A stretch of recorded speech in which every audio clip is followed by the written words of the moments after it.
Halo, selamat siang. Seperti biasa di sini masih bersama saya dengan KKR. Kemarin tepat pada tanggal 3 April 2021, kawan-kawan gerakan perempuan dan penulis-penulis tentang kaum perempuan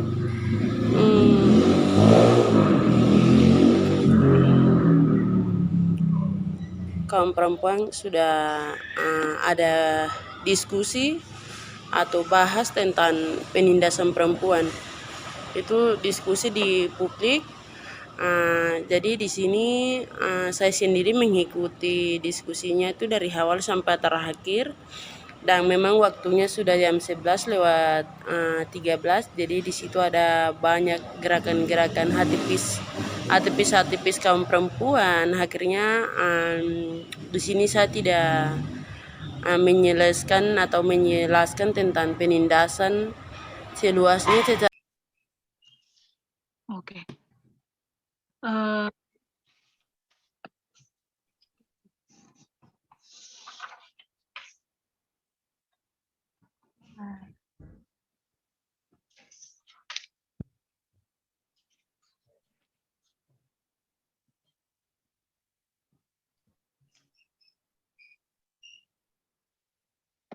Oke, berarti tadi di kolom chat pertanyaan terakhir dari Mbak Ries ya.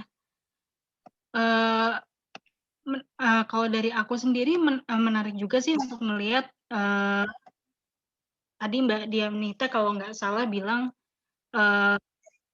kalau usaha untuk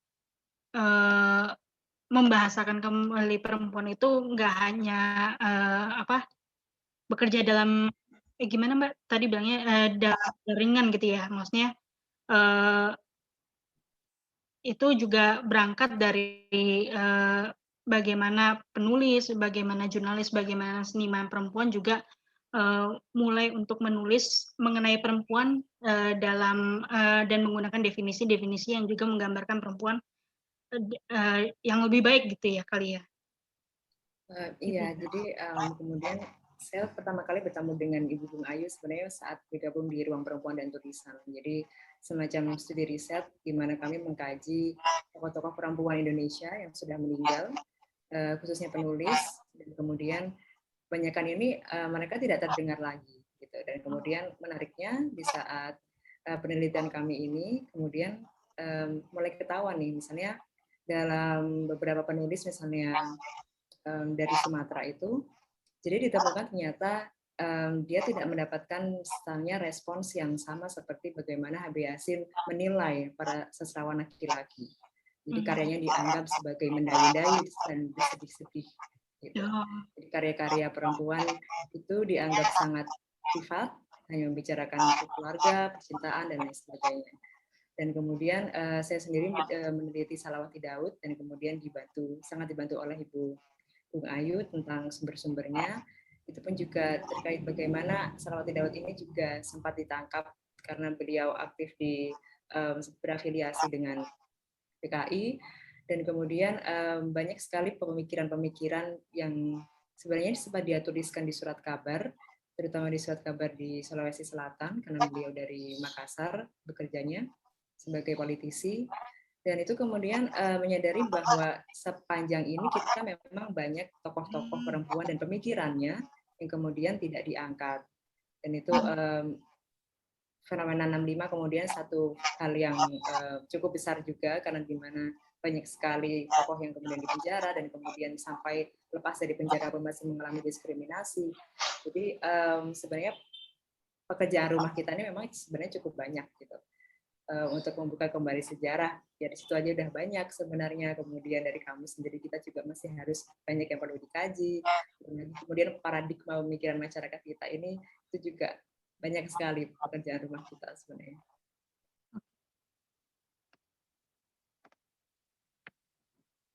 Oke, ya jadi memang pekerjaannya nggak hanya kemudian menggali dan meneliti kembali, tapi juga pemahamanku adalah pekerjaan kita yang lain adalah bagaimana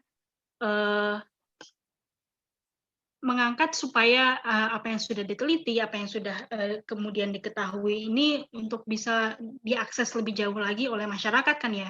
Karena pengalaman pribadiku aja kalau nggak salah tuh aku sama sekali nggak diajarin di kelas bahasa Indonesia mengenai penggunaan kamus gitu. Aku tadi baca chat ada apa arti turunan itu sama sekali nggak dibahas. Bagaimana gimana sih cara kita menggunakan kamus bahasa Indonesia gitu loh. Kemudian sejarah-sejarah, kemudian sastra Indonesia secara umum itu seingatku juga nggak begitu banyak dibahas dalam pendidikan dasar dan menengah, apalagi sastra yang ditulis oleh perempuan Indonesia gitu ya. Mungkin itu salah satu PR kita juga gitu untuk bisa dibahas lebih jauh lagi.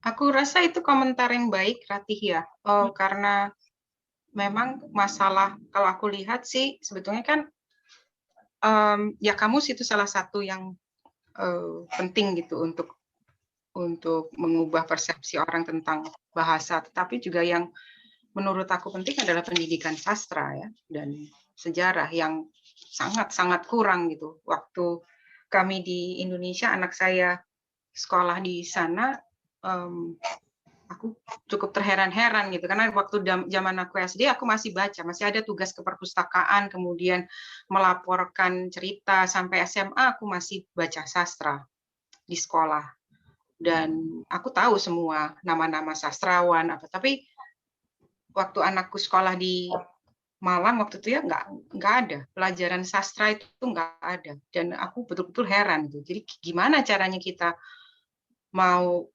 membangun bahasa yang memperbaharui ya, pengetahuan kita tentang bahasa dengan kepantasan-kepantasan yang sesuai zaman kalau nggak ada pelajaran sastra gitu. Ya tentu saja kita masing-masing punya tugas untuk tetap mendidik publik gitu ya, tetapi kan yang sangat bertanggung jawab untuk pendidikan publik yang sadar gender itu kan sekolah.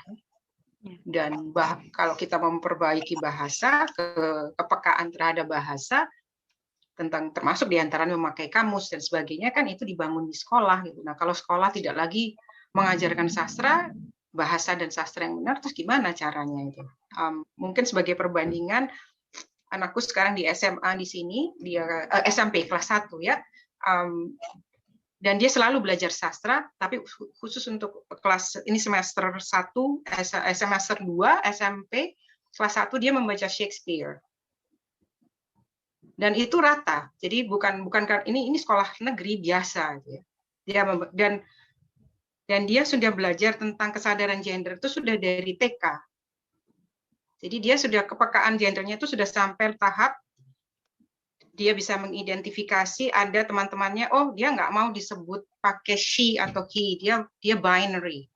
Yang aku sampai kok ini anak sekecil ini sudah tahu ya. Jadi di situ peran sekolah. Dia belajarnya di sekolah, nggak dari mana-mana. Dan kepekaan itu dibangun lewat metode bahasa yang dipergunakan dalam pengajaran, sastra dan bacaan gitu. Nggak ada cara lain itu.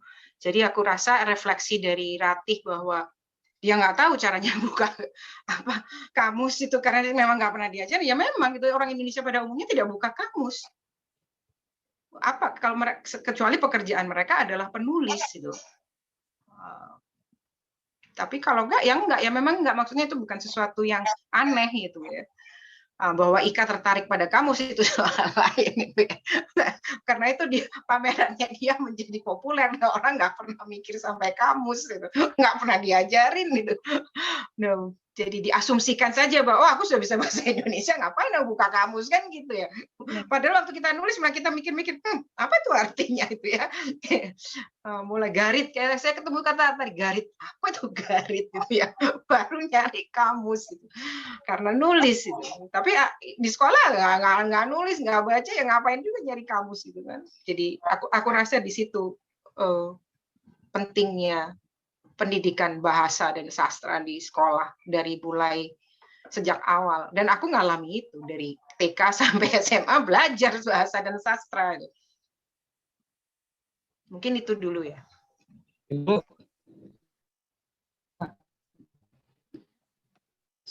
suara saya?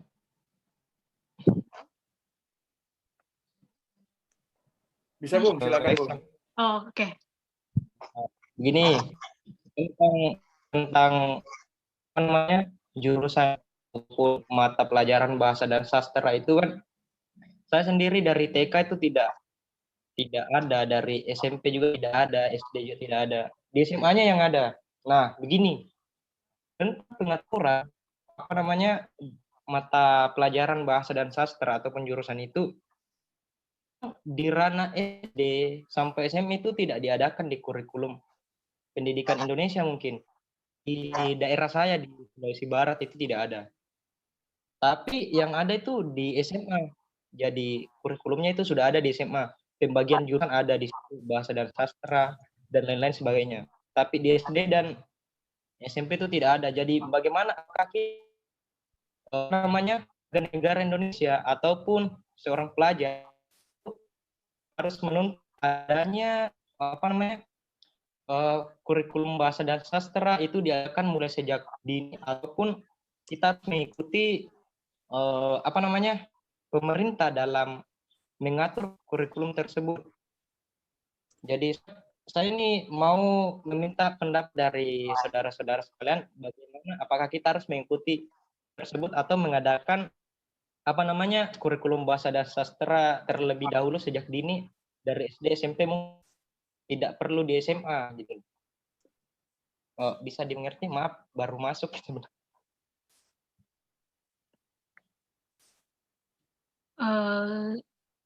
Jadi mungkin Mas Andi ini mau coba tanya bagaimana kita bisa mengadakan kurikulum bahasa dan sastra yang lebih lengkap gitu ya, dan gak hanya diadakan di saat SMA, tapi juga bagaimana itu bisa diadakan mulai dari TK gitu kali ya.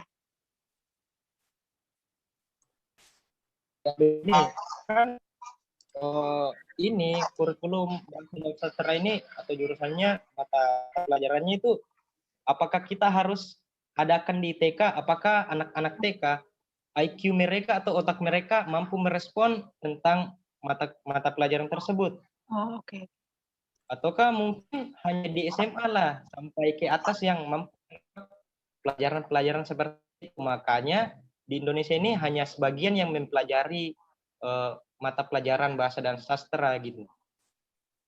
Kalau saya di daerah saya tuh Sulawesi Barat hanya di SMA saja sampai kuliah. Oke. Gimana Mbak? Apakah kita harus mulai dari TK atau apakah dimulai dari SMA ini cukup atau gimana? Untuk bisa Saya ulangi Mbak, begini kan bahasa dan sastra itu tidak dipelajari di TK dan SD karena mengikuti sistem pemerintahan yang sebelumnya itu di SMA. Seperti saya ini belajarnya itu mulai dari SMA tentang bahasa dan sastra, tapi saya tidak masuk di jurusannya itu karena saya anak IPS. Jadi apakah penting gitu loh kalau saudara ini diadakan dulu TK atau SD, apakah otak sebelia itu mampu menampung pelajaran-pelajaran seperti itu? Makanya apabila menurut pemerintah, menurut kita juga, apabila kita tidak mampu menangkap pelajaran-pelajaran seperti itu, jadi otomatis pemerintah dalam membangun kurikulum pendidikan yang ada di Indonesia itu sudah sesuai. Maksudnya bagaimana bahwa dia pemerintah ini menempatkan sesuatu sesuai dengan porsinya begitu. Jadi jangan heran apabila di TK dan SD itu tidak diajari tentang sastra dan bahasa, karena pemerintah Indonesia itu ya menempatkan sesuai dengan porsinya. Maksudnya otak kita itu karena pelajaran-pelajaran seperti itu apabila kita sudah SMA begitu.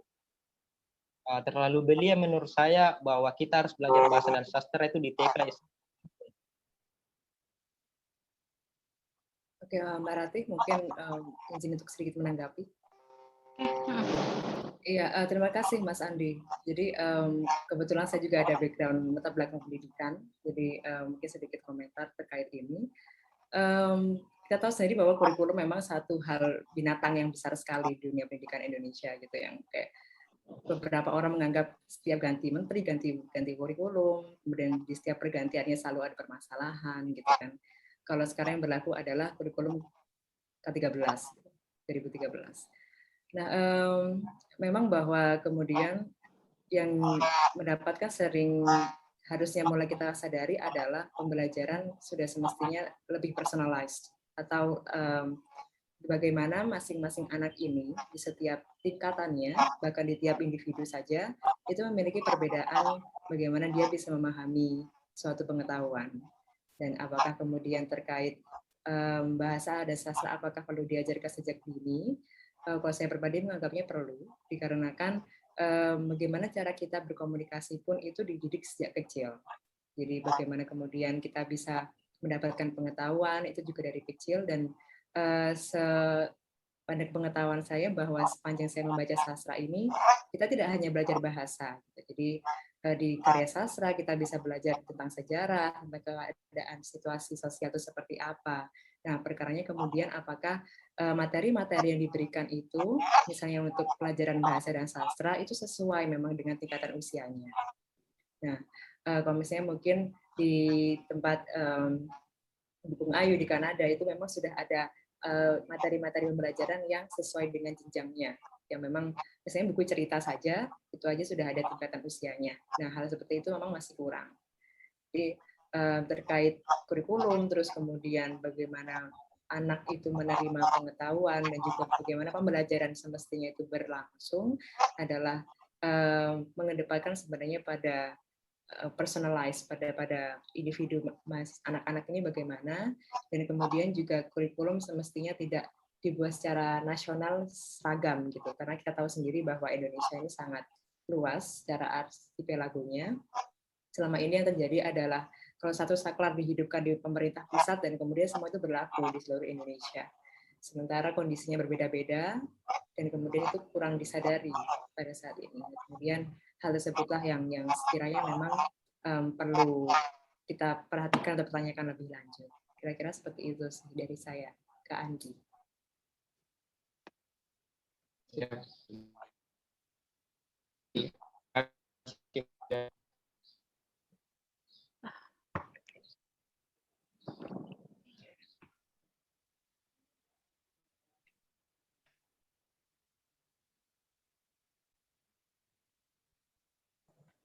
Oke, Mbak Rati sepertinya masih ada pertanyaan ya di kolom chat ya. Iya nih, enggak. Nungguin yang mungkin mau memberikan ini lagi. Mungkin aku akan move on ke pertanyaan lain sebentar. Ini ada komentar dari Mbak Trika. Menurut saya KBBI dan Thesaurus Daring yang saat ini disediakan oleh Badan Bahasa agak kontraproduktif dari usaha untuk melestarikan memudahkan bahasa Indonesia. Misalnya bagaimana di KBBI kata perempuan langsung ditunjukkan gabungan kata perempuan geladak DLS dan kata laki-laki tidak terasosiasi dengan contoh sinonim lain di KBBI Daring. Apabila KBBI dan Thesaurus menjadi satu kesatuan seperti kamus bahasa Inggris, rasanya akan lebih mudah mempelajari bagaimana suatu kata bekerja dalam bahasa. Secara umum, apabila KBBI dan Thesaurus Daring menjadi satu kesatuan, saya rasa akan jadi lebih mudah lagi untuk membuat navigasi kamus sebagai sandaran dalam berbahasa. Seperti itu. Jadi Mbak Trika memberikan komentar mengenai akses belajar kamus yang saat ini menurut Mbak Trika kurang aksesibel untuk masyarakat secara umum. Apakah dengan membuka untuk mempermudah akses seperti itu bisa membuat belajar bahasa lebih mudah ya kira-kira?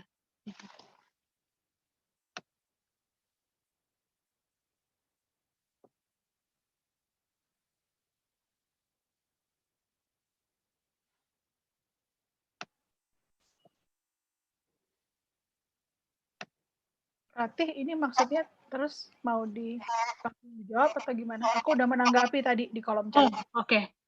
Jadi udah ditanggapi ya tadi. Iya. Tapi take out aku sama Ratih kayaknya berbeda deh. Oke, nggak apa. Kemudian ini ada komentar lagi dari Mbak Ayu.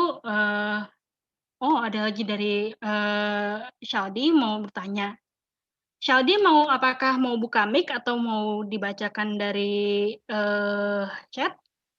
Iya, saya mau bertanya langsung aja. Oke. Ya, makasih. Apa kabar Mbak Gungayu? Udah lama nggak dengar suaranya. Halo Ika, Mbak Dianita, terima kasih udah dikasih kesempatan untuk bertanya. Tadi saya sempat menyimak sedikit soal Mbak Dianita, cuman mungkin agak keputus soal bagaimana media membentuk tentang definisi perempuan itu sendiri. Jadi saya agak mau ke belakang. Nah, seperti yang kita tahu kan media di Indonesia luar biasa ya seksisnya dan bias. Jadi ini juga terkait dengan pertanyaan apakah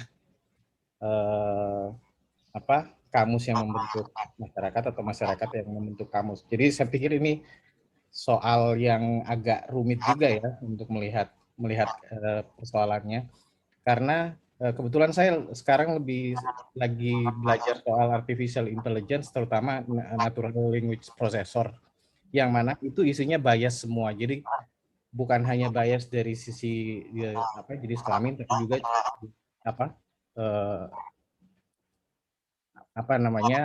bias kulit ya, warna kulit, misalnya kulit hitam dan kulit putih itu jauh lebih banyak karena sampelnya memang diambil dari situ. Nah, seberapa jauh, pertanyaan saya adalah seberapa jauh sebenarnya kita bisa mengintervensi sehingga media dan juga dunia teknologi yang masih sangat menjadi tantangan itu untuk mendorong upaya perubahan konotasi dan pemaknaan dari perempuan itu sendiri. Mungkin itu aja. Terima kasih.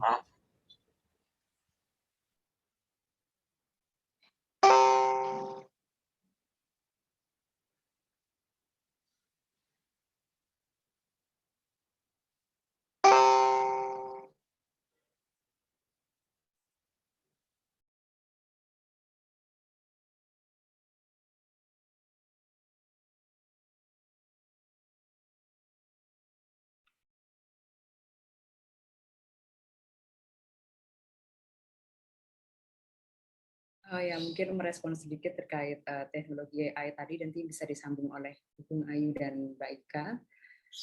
Menarik tentang tadi language processing menggunakan AI, dan kemudian bahwa teknologi cenderung masih bias secara gender dan juga warna kulit, itu karena ya seperti tadi tentang relasi kuasa dan lain sebagainya, itu sangat-sangat berpengaruh juga.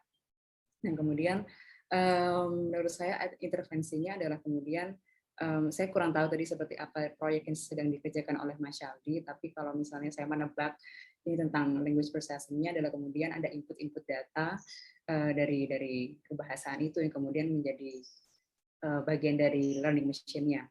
Nah, itu kemudian saya pikir kalau misalnya memang kita sudah menyadari bahwa adanya semacam bias gender ataupun kemudian juga hal-hal yang merugikan salah satu pihak terkait kamus ataupun selama ini kita mempelajari bahasa dan pembahasaan, saya pikir kemudian input dari para technicians, dari para orang-orang yang bekerja dalam merancang AI ini akan mempunyai peran penting begitu. Jadi bagaimana kemudian input datanya adalah sudah menghindari kecenderungan bias itu tadi. Mungkin itu sih dari saya. Mungkin bisa dilanjutkan oleh Mbak Ika dan Ibu Bung Ayu.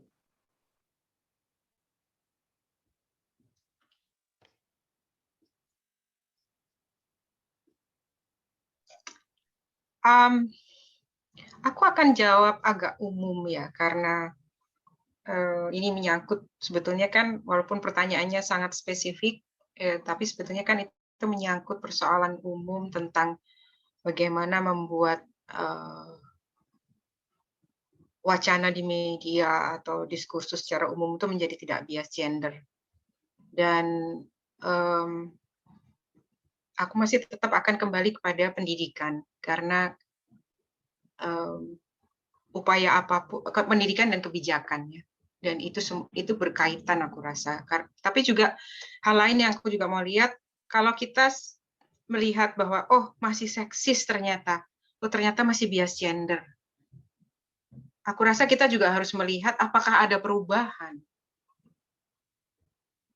Apakah dalam kurun waktu tertentu, karena aku sejarawan, aku akan melihat ke sana juga. Apakah ada perubahan dalam cara melihat atau membahasakan perempuan? Apakah ada, karena sebegitu banyak proses pendidikan yang melibatkan mainstreaming gender, kebijakan juga banyak ya, cukup banyak. Nah, aku rasa kita juga harus melihat, supaya kita juga melihat. Hilang sepertinya, atau saya saja? Oh, halo. Enggak kok, jelas. Oke. Aku ingin tahu juga apakah proses pendidikan yang ada selama ini, baik di sekolah maupun di luar sekolah juga, seberapa banyak itu melahirkan kepekaan gender di kalangan tertentu. Misalnya tadi Ika memperlihatkan bahwa ada perubahan-perubahan. Nah, aku rasa juga akan menarik untuk melihat bagaimana perubahan-perubahan itu terjadi, apa yang membuat perubahan itu, supaya kita juga bisa menilai kita kira-kira proses-proses seperti apa yang memungkinkan adanya perubahan. Karena tadi ada juga pertanyaan, kapan penindasan terhadap perempuan itu terjadi dan kapan mengakhiri, bagaimana cara mengakhirinya. Nah, pertanyaan itu jawabannya adalah ya ayo kita lihat gitu. Apakah penindasan terhadap perempuan itu sekarang semakin buruk atau ada kondisi-kondisi tertentu yang lebih baik dari segi bahasa maupun dari segi-segi lain. Jadi aku ingin juga kita melihat perubahan-perubahan dari waktu ke waktu untuk bisa menilai juga kira-kira apa yang sudah dicapai oleh katakanlah gerakan perempuan atau gerakan feminis dalam memperkenalkan kata-kata tertentu. Aku nggak tahu, kalau nggak salah aku pernah dengar bahwa misalnya kata penyintas itu didorong oleh antara lain oleh Komnas Perempuan untuk menjelaskan adanya korban kekerasan seksual yang kemudian survive, itu disebut penyintas. Dan kata penyintas itu baru muncul sekitar tahun 2000-an. Nah, ini kan masuknya satu kata itu yang sebagian besar itu yang kecenderungannya diasosiasikan dengan perempuan dan kekerasan terhadap perempuan. Aku nggak tahu seberapa benar karena aku hanya sempat mendengar bahwa kata penyintas itu muncul dalam kaitannya dengan korban kekerasan seksual, dan Komnas Perempuan termasuk salah satu institusi yang mendorong penggunaannya lebih sering. Nah, aku rasa itu mungkin menarik gitu ya, bahwa ada upaya-upaya tertentu yang melahirkan perubahan dalam penggunaan bahasa yang lebih adil gender. Mungkin itu komentarku.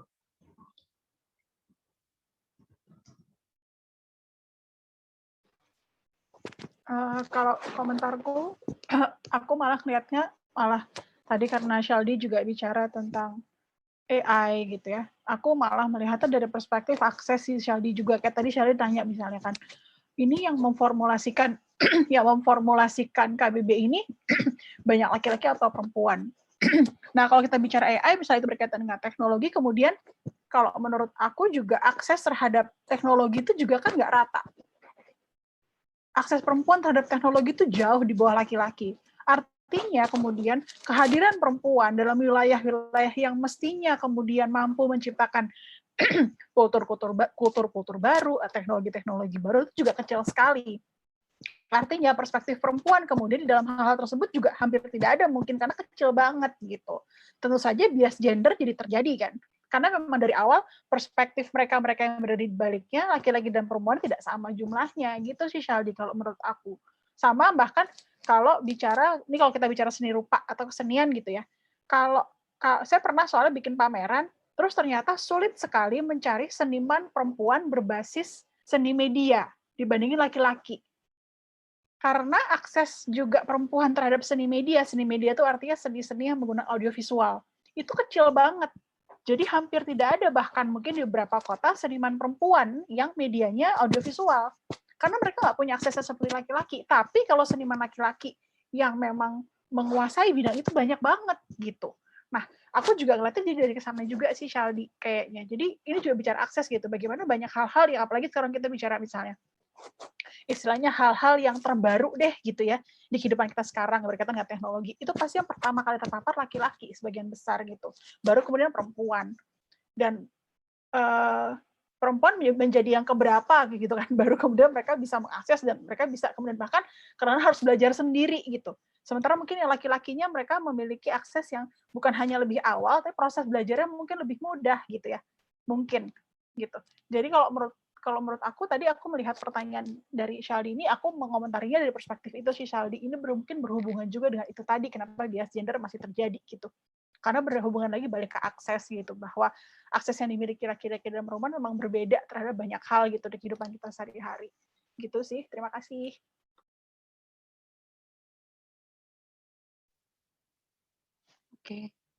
Oke. Jadi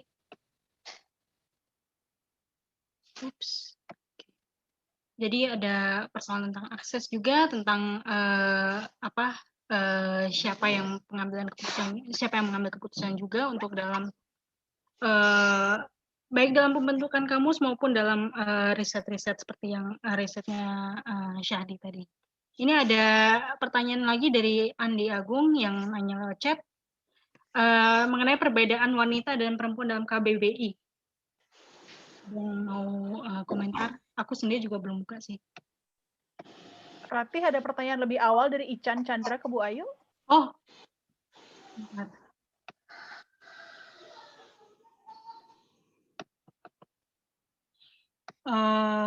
Sebentar.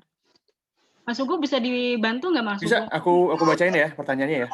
Makasih ya, Mas Ugo ya. Oke, ini untuk Mbak Ayu ya. Menurut Bu Ayu, bisakah proses dalam pendidikan mengubah budaya atau adat istiadat yang sudah lama hidup dalam masyarakat? Kira-kira gimana, Bu Ayu? Apa aku ulang lagi ya? Ya, aku dengar. Menurut Bu Ayu, nyatanya perempuan bisa sekolah sekarang. Di zamannya Kartini perempuan nggak bisa sekolah kan? Perempuan bisa sekolah sekarang. Perempuan bisa jadi presiden. Perempuan bisa masuk parlemen. Itu dari mana itu? Kalau bukan karena pendidikan. Dan tentu saja pendidikan itu tidak begitu saja ya. Itu hasil perjuangan perempuan, hasil perjuangan Dewi Sartika, sekolah-sekolah Kartini dan sebagainya. Itu pendidikan itu dibarengi dengan gerakan gitu ya. Tapi aku percaya bahwa pendidikan kalau itu diperjuangkan dengan benar dia bisa. Karena kalau enggak, sekarang orang ngomong feminisme, gender. Kata gender, kapan itu munculnya? Tahun 80-an.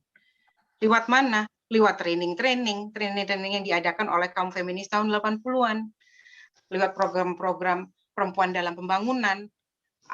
Dan jangan salah, pemerintah itu dimonitor terus ya, karena sudah misalnya pemerintah sudah meratifikasi apa yang disebut CEDAW dan bahasa Indonesianya apa ya, konvensi penghapusan diskriminasi terhadap perempuan yang dimonitor setiap tahun. Dan setiap presiden itu, karena itu ada Menek PP, Menek Perempuan. Setiap tahun negara harus melaporkan, kalau enggak bisa dapat bantuan. Jadi ada sekian banyak aspek yang membuat kesadaran gender itu harus dijadikan sebuah kebijakan, harus dijadikan bagian dari pendidikan. Persoalannya kan bagaimana kita memperjuangkan itu. Karena aku yakin sekali undang-undangnya ada,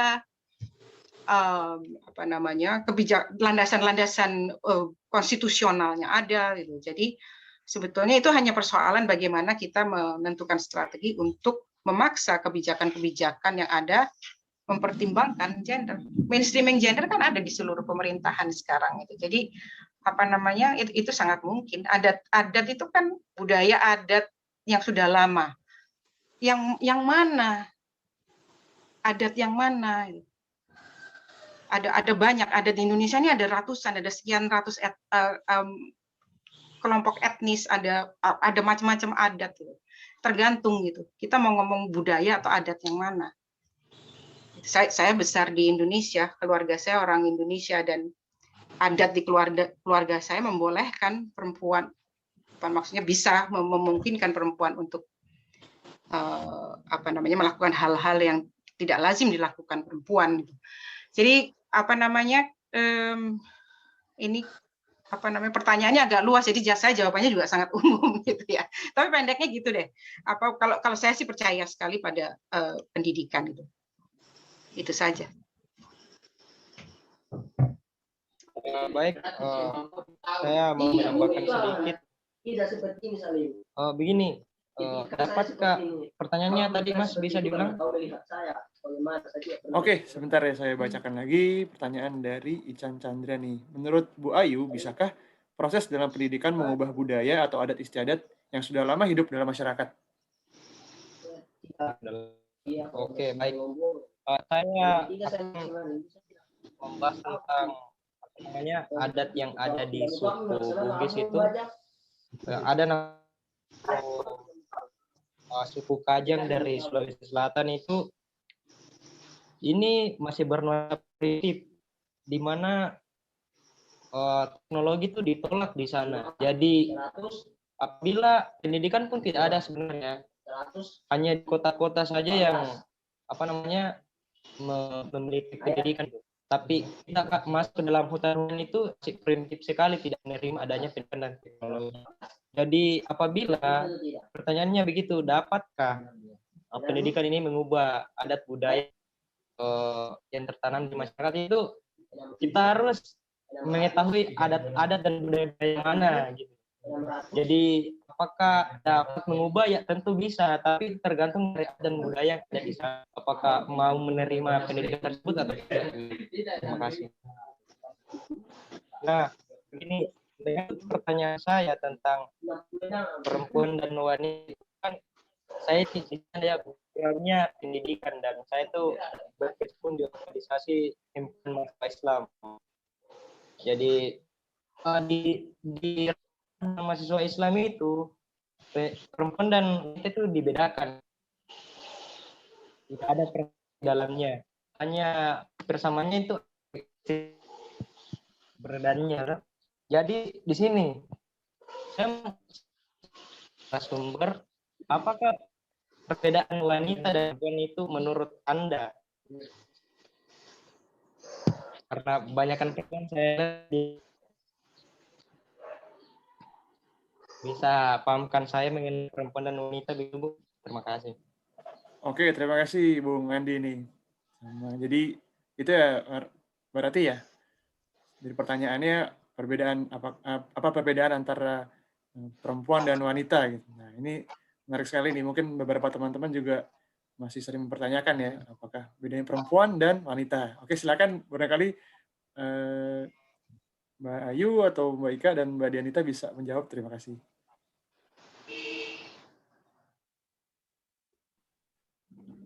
Oke, aku akan menjawab dari kalau temuan aku dari proyek Perempuan dalam Komunitas Indonesia. Sebenarnya kalau secara etimologis perempuan berasal dari kata empu, wanita dari wani ditata. Dan itu juga jangan lupa menurut aku juga ada dampak dari Orde Baru. Jadi bagaimana waktu masa Orde Baru itu perempuan diletakkan di bawah wanita. Ini juga kemudian terlihat di dalam KBBI, di mana kalau kita lihat contoh kata keperempuanan misalnya, yang mereka gunakan adalah keperempuanan wanita desa. Jadi perempuan itu objek, wanita itu subjek. Itu juga menurut aku menarik gitu. Perbedaan itu gitu, bagaimana wanita ternyata lebih tinggi daripada perempuan kalau kita bicara KBBI. Dan kalau kita melihat bagaimana kemudian juga sejarah dan politiknya kemudian berpengaruh terhadap bagaimana kata perempuan dan wanita itu tadi gitu di istilahnya apa ya, dikampanyekan gitu di masyarakat. Dharma wanita gitu misalnya, itu Orde Baru kan produknya. Terus juga, tapi pada saat yang sama, Gerwani gitu, itu dia wakil kata wanita, ya kan, Gerakan Wanita Indonesia gitu. Dan kongres wanita pertama kan yang kita punya, bukan kongres perempuan pertama di Indonesia gitu. Nah, jadi dinamika kata wanita dan perempuan ini sendiri menurut aku menarik di Indonesia ya, sejarahnya, gerakannya, penggunaannya, konteksnya, baik dalam perempuan itu sendiri, tapi juga secara umum gitu. Jadi mungkin kalau menjawab Andi, perbedaannya banyak sekali sih Andi, tapi kemudian pertanyaan juga kemudian boleh dilihat dari sebelah mana gitu. Kalau mungkin saya juga mau bertanya sendiri ke teman-teman di sini, mana yang lebih sering kita gunakan, perempuan atau wanita? Dan waktu saya tahun 2015 membuat sebuah proyek berjudul Kata untuk Perempuan, proyek ini diinisiasi karena ada pertanyaan ini. Jadi tahun 2015 saya diminta sebuah organisasi di Australia yang disingkat tuh menjadi wanita, singkatannya jadi wanita. Kemudian banyak orang nanya nih, kenapa wanita ya Kak, kenapa nggak perempuan gitu. Nah itu juga menarik kemudian. Dari pertanyaan itu kemudian saya membuat sebuah proyek namanya Kata untuk Perempuan, di mana kemudian saya mengumpulkan kata-kata yang digunakan publik dalam membahasakan perempuan dalam konteks sehari-hari melalui media kolase. Dari 2015 sampai hari ini.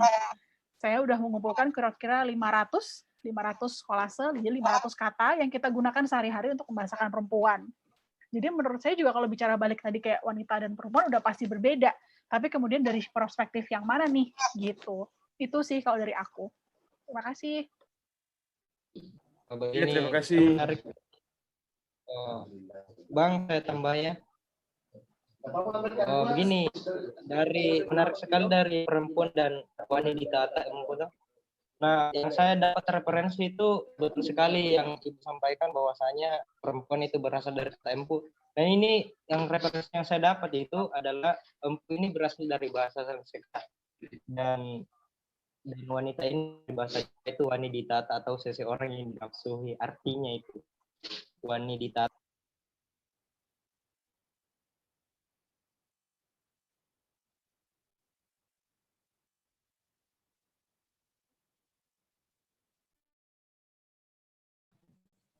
Halo, Bung Andi. Baik, saya lanjut. Suaranya putus-putus, Bu. Tadi. Mohon maaf. Ya, siap. Jadi begini, perempuan itu berasal dari bahasa Sanskerta ini empu atau mampu. Nah, sedangkan wanita ini berasal dari bahasa Jawa wanita, yaitu seseorang yang dinafsui. Dari arti kita sudah melihat gambaran bahwasanya lebih tinggi mana perempuan dan wanita. Dari itu kami di Himpunan Mahasiswa Islam itu mengedepankan perempuan daripada wanita sebenarnya. Ini mohon maaf ya untuk merasa diri. Tapi saya lebih condongnya ke perempuan menurut artinya. Ya ini mampu. Nah, wanita itu saya kurang ini. Maksudnya itu wanita dihilangkan saja. Apakah perempuan ini bisa menerima bahwa dia adalah orang-orang yang dinafsui? Jadi begitu. Jadi saya itu ya begitu saja. Oke, terima kasih Bung Andi. Jadi menambahkan sedikit. Ya, silakan Mbak Dianita. Iya, sebenarnya terkait wanita dan perempuan, wanita pun sendiri kalau misalnya kita masuk ke etimologi bahasa Jawa pun juga banyaknya dari Sanskerta. Kemudian wanita sendiri juga dari wanita sebenarnya, dari bahasa Sanskerta wanita, dari V, tulisin dengan V, dan itu artinya yang diinginkan. Dan kemudian definisi ini seperti tadi Mbak Ika sempat menyebutkan tentang Orde Baru dan lain sebagainya, bahwa definisi wanita dan perempuan ini memang politis. Jadi misalnya bahwa di zaman Soekarno memang ada Gerwani, kemudian Kongres Wanita, yang digunakan adalah wanita. Nah, kemudian sebenarnya pada konteks etimologi pada saat itu, wanita ini tidak hanya terkait seksualitas, bahwa yang diinginkan ini selalu berkaitan dengan seks, tidak juga sebenarnya, tapi bahwa seseorang yang didambakan. Seperti itu. Nah, kemudian ada pemaknaan seperti tadi saya sempat sebutkan juga di paparan bahwa dari bahasa sendiri ini aja sudah ada beberapa kekuasaannya yang berhubungan dengan bagaimana bahasa atau istilah ini dimanfaatkan atau digunakan di lingkungan masyarakatnya. Ada yang kekuatan yang simbolik yang berhubungan dengan bagaimana bahkan simbol, pemaknaan atas simbol itu kan juga bentukan sebenarnya, kayak merah itu berani, itu kan sebenarnya juga konstruksi, tidak lahir dari langit tiba-tiba bahwa merah itu selalu berani gitu simbolnya. Nah, jadi kemudian dalam prosesnya kemudian wanita di Orde Baru juga di istilah-istilah wanita dan perempuan ini selalu berkaitan erat dengan kepentingan politik juga dan kekuasaan yang dominan sebenarnya gitu. Nah, kalau misalnya saya pribadi antara wanita dengan perempuan adalah kemudian saya sih merasa bahwa keduanya bisa digunakan secara bergantian, saya pikir, karena kemudian ada juga yang sempat membuat kenapa wanita ini jadi wani ditoto, kenapa nggak wani noto kalau dalam bahasa Jawanya, wani menata gitu. Jadi tadi juga mungkin berkaitan dengan paparan dari Ibu Bung Ayu terkait bagaimana kita bermain nih, kita main strategi tentang istilah-istilah, tentang bagaimana menggunakannya. Jadi bahwa kemudian saat definisi wanita dan perempuan ini sebenarnya politis, gitu, kita sebenarnya juga bisa punya ruang untuk memainkan pemaknaan lagi dari kedua istilah tersebut. Saya pikir gitu sedikit tambahan.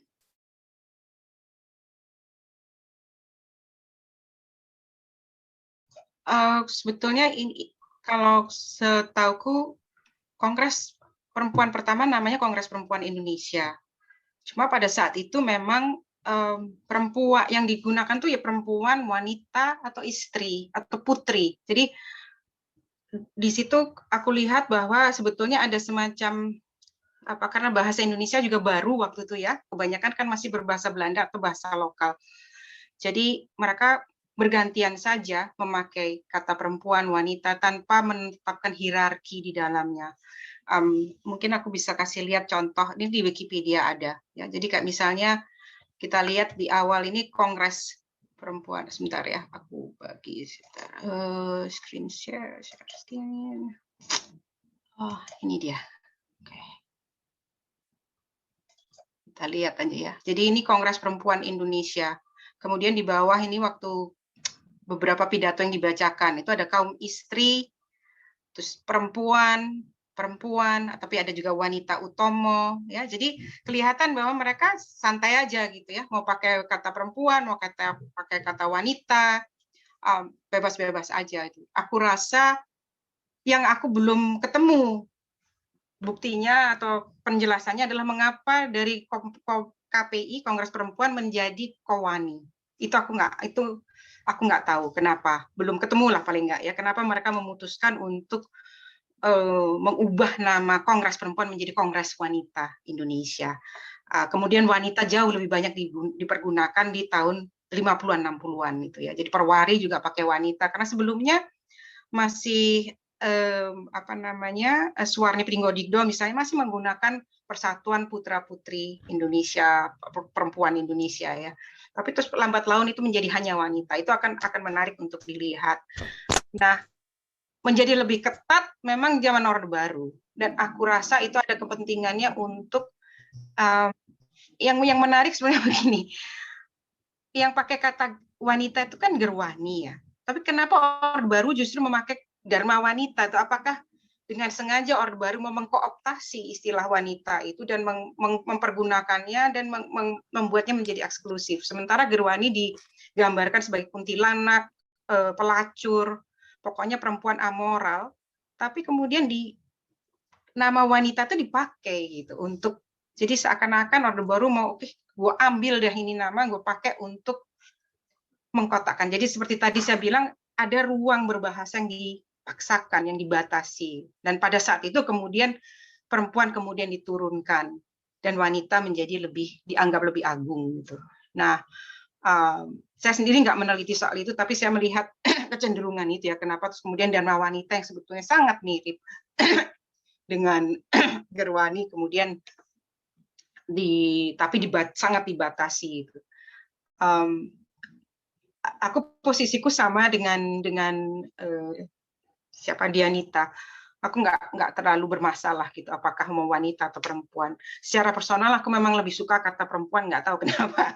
Mungkin terpengaruh gerakan feminis 80-an yang selalu pakai kata perempuan karena perlawanannya terhadap dharma wanita ya. Tapi sebetulnya memang betul bahwa ya kita pakai saja bahasa itu kalau memang orang-orang yang kebanyakan jauh merasa lebih nyaman untuk menggunakan kata wanita, ya sudah gitu. Aku nggak terlalu bermasalah. Mungkin itu saja dari aku.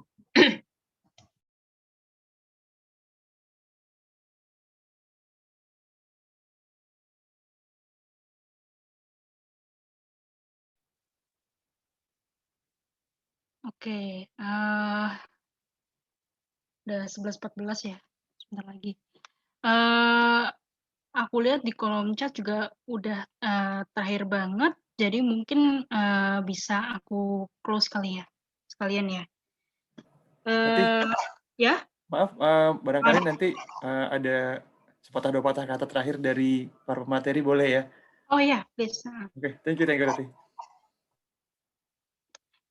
Ya Mbak, mungkin kalau misalnya ada yang mau memberikan apa kesimpulan mungkin dari hasil diskusi kita atau apalagi yang bisa kita diskusikan selanjutnya, karena menurutku kan tadi pertanyaannya juga banyak banget yang butuh jawaban yang lebih elaborate gitu, dan nggak bisa dijawab pada saat ini aja gitu. Jadi menurut Mbak sekalian, apa yang bisa kita lakukan dari sini?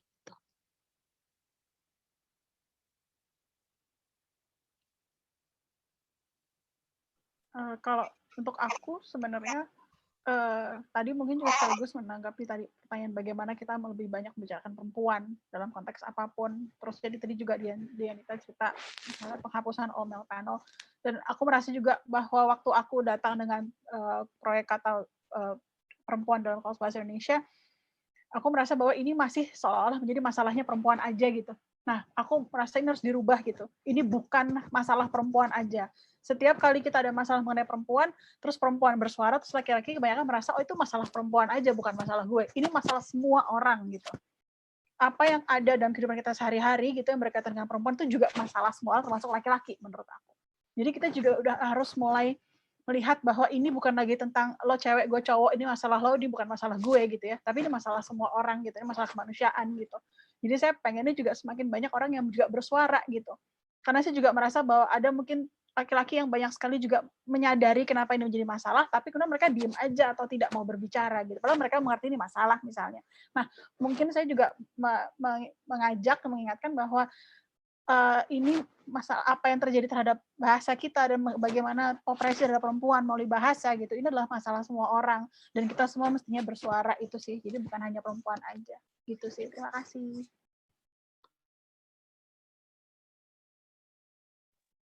Ya, mungkin dari aku sedikit, kalau misalnya tadi melanjutkan tentang bagaimana ini adalah tentang tanggung jawab kita bersama, dan kemudian itu juga ya betul bahwa ini bukan perkara tentang dari tugas perempuan saja, tugas laki-laki saja, tugas kita bersama, dan kemudian juga bahwa produksi pengetahuan memang adalah menjadi tanggung jawab kita, terutama kalau misalnya dalam kaitannya juga semisal pemerintah kemudian atau institusi-institusi yang memegang kekuasaan dominan ini meluncurkan atau menguatkan pengetahuan, menghadirkan diskursus yang merugikan perempuan, itu memang kita sudah tanggung jawab bersama untuk mempertanyakan ulang dan untuk kemudian mengkritisinya.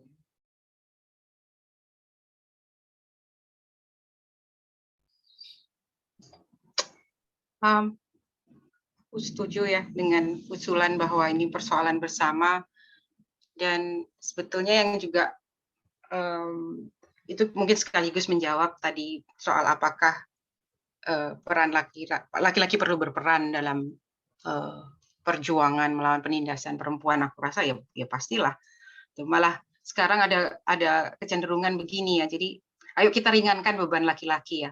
Karena kan capek juga ya setiap kali harus bersikap macho dan selalu bertanggung jawab, kepala keluarga gitu.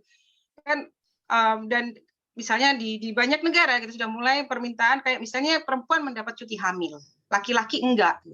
Nah di Kanada sudah diterapkan cuti orang tua namanya, karena laki-laki bilang, loh aku juga kepingin menghabiskan waktu dan cuti bersama anakku gitu ya.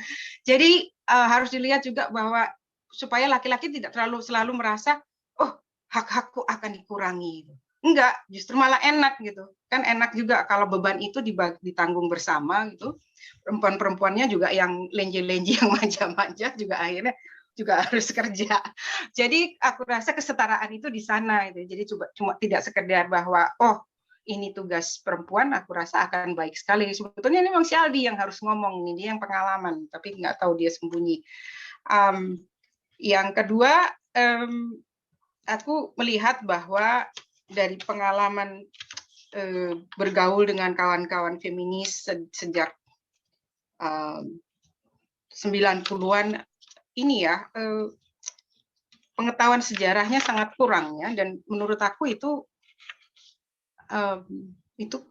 kecelakaan buat gerakan perempuan itu, karena bagaimanapun karena memang bangunan pengetahuan perempuan itu tetap harus ada, bahwa tugas itu tugas bersama, ya betul, tapi perempuan sendiri tetap harus punya bangunan perempuan itu, kalau enggak bangunan pengetahuan perempuan ya. Jadi supaya kita bisa menjawab persoalan-persoalan, pertanyaan-pertanyaan epistemologis tentang apa yang kita tahu tentang perempuan, apa yang kita tahu tentang keperempuanan itu, dan apakah yang kita tahu itu benar, apakah yang kita tahu itu pantas dibagikan. Ini kan kita nggak pernah diskusi itu ya, sehingga misalnya ketika tadi Dianita bilang bahwa sastra perempuan itu hilang. Saya mengajar sastra, metodologi penelitian sastra di UI tahun 2005, dan saya pengetahuan sastra mereka tentang sastra itu perempuan itu yang pertama adalah Ayu Utami. Dan buat saya itu menyedihkan sekali, karena Suarsi Pringgodikdo sudah menulis tentang kesetaraan perempuan. Nah, kalau itu kita nggak tahu, dari mana kita mau memperjuangkan pembebasan perempuan gitu? Kalau kita nggak tahu bahwa Kartini sudah ngomong tentang ibu yang tidak harus melahirkan. Gitu. Sekarang kita masih buat, nggak harus jadi ibu itu bukan hanya yang melahirkan. Ya, tahu ya, Kartini udah ngomong lagi gitu ya. Jadi ini yang pernah dikatakan oleh sejarawan Amerika Gerda Lerner, bahwa perempuan itu mengulang lagi dari siklus awal, terus mengulang gitu, karena bangunan pengetahuannya itu nggak ada. Gitu. Jadi institusi pengetahuan perempuan itu tidak ada. Karena itu terus kita berdebat, perempuan ini wanita atau perempuan? Setiap hari ibu kita ribut, ini hari ibu atau bukan sih? Hari ibu atau hari perempuan? Setiap hari ibu, setiap 22 Desember debat soal itu. Ya ampun, aku pikir baca itu sejarah akan jelas semua. Yang minta hari ibu itu Pewani, bukan Soeharto. Mbak Soeharto hanya menetapkan. Jadi ada sesuatu yang sangat mudah dilakukan ya. Sebetulnya sangat mudah membaca sejarah, kemudian mendiskusikan, karena bagaimana itu seluruh konstruksi tentang konsep-konsep ontologis itu dibangun gitu. Aku rasa kita perlu pengetahuan itu, baru kita bisa bicara untuk mengakhiri penindasan atau ketidakadilan gender gitu. Kan kalau kita lihat bahwa itu berubah-ubah, kalau itu kita bisa mengubah dong. Ya kan? Tadi kayak Ika menjelaskan soal perubahan dalam kamus. Oh, dia bukan kitab suci, kita bisa ubah. Great, ayo kita ubah gitu. Tapi kalau kita sudah belum, wah ada adat, ada ini nggak bisa diubah, nggak bisa diubah. Nah itu yang saya mau dorong. Ada kepentingan khusus sejarah, membangun kesejarahan, rasa kesejarahan. Itu ya sebagai penutup. Terima kasih sekali lagi untuk diskusinya. Terima kasih. Oke, terima kasih Mbak semuanya. Udah ya, Gue ya? Oke. Sudah jam 11:30 di sini. Iya nih, terima kasih kepada Mbak Ika, Mbak Ayu, dan Mbak Dianita. Sebelum kita udahan, kita sepertinya mau foto dulu bersama ya, untuk kenang-kenangan. Jadi untuk teman-teman yang di off, bisa langsung on dulu kameranya ya. Kita mau foto dulu. Oke, Bung Syali udah kelihatan. Bung Andi dari tadi kelihatan ya. Oke, mantap. Bung Lintang, silakan Bung Lintang. Ira. Oke, Kak Ira ada juga. Yang lain, silakan. Kak Monik, Kak Eti, silakan Kak Eti. Mari. Halo, Bung Audrey. Halo, silakan Kak Masita. Wah. Oke, mantap. Nanti kalau udah semua kelihatan, saya langsung kasih aba-aba ya. Oke, silakan. Kak Stefani, halo.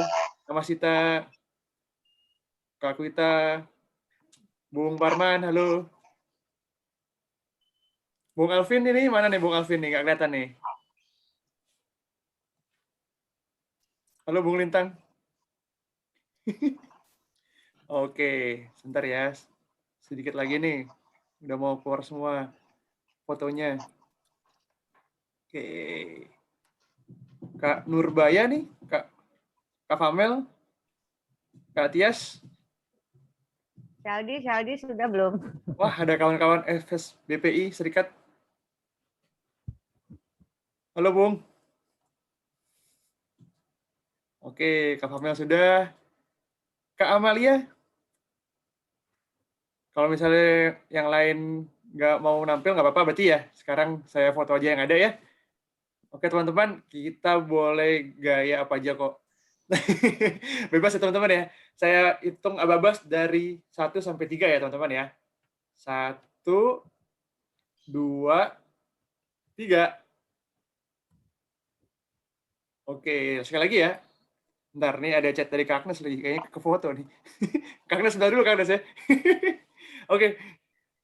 Kita ulang ya teman-teman. 1, 2, 3. Oke. Terima kasih teman-teman. Oke, sekali lagi saya ucapkan terima kasih buat pemateri kita, Mbak Ayu, Mbak Ika, dan Mbak Dianita, dan Mbak Ratih yang sudah jadi moderator. Dan teman-teman semua yang sudah hadir di sini, saya terima kasih banyak. Dan yang jauh-jauh dari Timor Leste nih, obrigado, sudah mau ikut bergabung bersama kami. Jadi next time kita bisa berdiskusi lagi, dan semoga diskusi hari ini bisa menjadi diskusi selanjutnya, dan ini bisa membawa sedikit perubahan dalam minimal gitu cara berpikir kita gitu. Jadi ilmu-ilmu yang tadi sudah di-share bisa kita kaji lebih lanjut, dan bisa nggak cuma hanya belajar tapi kita bisa mengubah dunia teman-teman ya. Itu dari saya. Sekali lagi wabillahi taufiq wal hidayah. Wassalamualaikum warahmatullahi wabarakatuh. Waalaikumsalam. Terima kasih untuk Mbak Ayu, Mbak Dianita, dan Mbak Terima kasih Ika. semua. Terima kasih banyak. Ya, sama-sama. Oke, Waalaikumsalam. Terima kasih. Dadah, Bung assalamualaikum, Ayu, teman-teman. salam buat John Rosa. Oh Oh ya, ya, Salam Ira, buat sama Tasa. Pak Gelis ya. buat Pak John Dadah. salam ya Bu. Ya. Ya, oke, sip. Ya. Sampai jumpa teman-teman. Ciao, Dadah. ciao.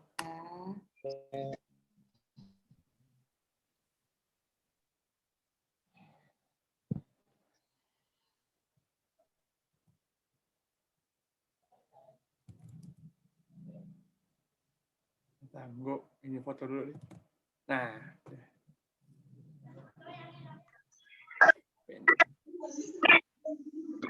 Tati, thank you ya. Sudah jadi moderator. Agnes, thank you Nes ya. Kalau ada Ratih, nggak ngerti dah gue. Makasih teman-teman ya. Ini ada Zarina ya? Ini harusnya Zarina nih yang ngerti tentang pergenderan nih. Isu-isu gender juga. Grup WA Bang. Kak, grup WA atau Grup WA, Telegram. waduh. Coba follow aja Filsebat ya Bung ya. Follow IG-nya ya. Nanti ada acara lagi, boleh bergabung. Ada Filsebat. IG, podcast, Twitter, YouTube. Coba di kolom komentar Bang. Silakan Dicek. ini. Saya chat ya Bung ya. Namanya Filsebat. Kalau suka belajar ekonomi politik, bisa belajar Das Kapital nanti sama saya. Kalau yang mau belajar Das Kapital gitu silakan. Oh, ini IG-nya ya. Ada IG, Siap. ada Twitter, podcast, sampai YouTube. Siap. Ratih, thank you Ratih ya. Makasih banyak Ratih. Apa jadinya diskusi kalau nggak ada Ratih tadi? Aduh, aku nggak ngerti kajian-kajian apa gender dan bahasa tuh berat banget.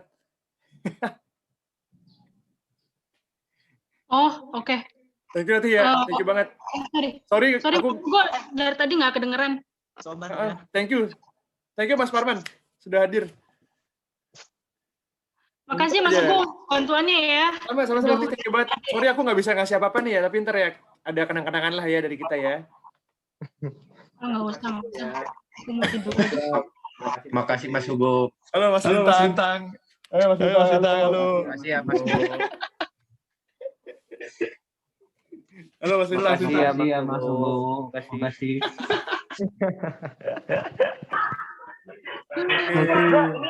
Nes.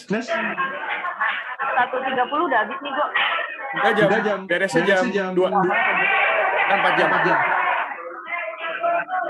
Jam 2. Oh ya udah bentar. Jam 4.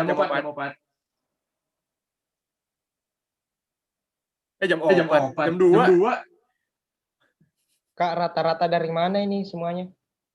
Rata-rata mana ya? Saya Jakarta, Bung. Oh, Jakarta. Tanah Abang saya, Bung. Pasar Tanah Abang, salam. Iya, betul, Bung. Haji Lulung, Bung. Jalan-jalan ke Sulawesi Barat, Kak. Siap.